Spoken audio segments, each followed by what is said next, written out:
Bien, voulez-vous faire comparaître l'accusé, s'il vous plaît?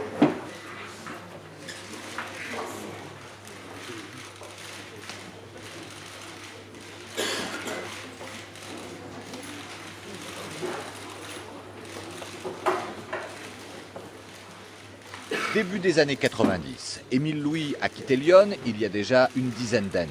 Il s'est établi dans le Var avec sa seconde femme et la fille de celle-ci, à peine adolescente. Chantal, l'épouse, est lourdement dépressive, considérée même comme handicapée. Selon l'accusation, Émile Louis l'abrutit de médicaments pour laisser libre cours à ses fantasmes les plus pervers.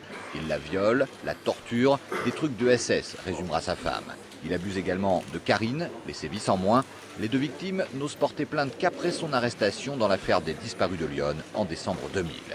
Un timing qui décrédibilise totalement le dossier, estime l'un des avocats d'Émile Louis.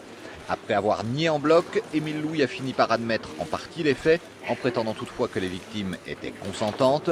Une ligne de défense qui, au vu de son parcours criminel présumé, paraît très peu convaincante. Draguignan, France Info.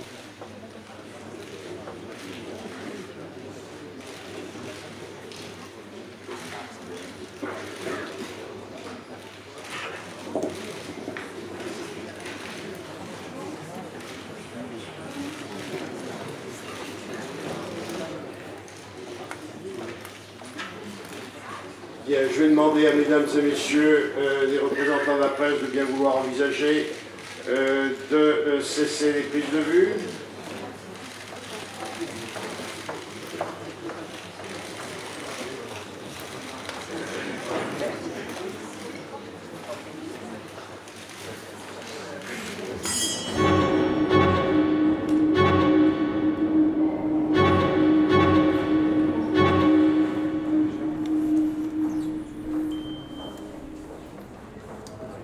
Non, là aujourd'hui, nous demandons que la Cour se déclare illégalement composée, puisqu'il y a parmi les membres de la Cour un des magistrats qui a été procureur dans une affaire contre Émile Louis en 1989.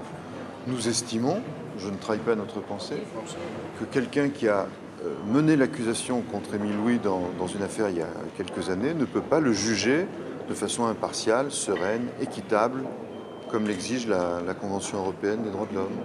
Moi j'ajoute, pour la moralité des débats, et vous l'avez peut-être constaté ce matin, que la défense a récusé une personne. Au départ, on avait envie de récuser personne parce qu'on ne craint pas le juré populaire, mais il se trouve que la personne que j'ai récusée est une cliente de mon cabinet, et que dans ces conditions, je ne souhaitais pas qu'elle siège pour être tout à fait impartiale. Donc l'impartialité doit être évidemment de tous les côtés, mais surtout du côté de la Cour.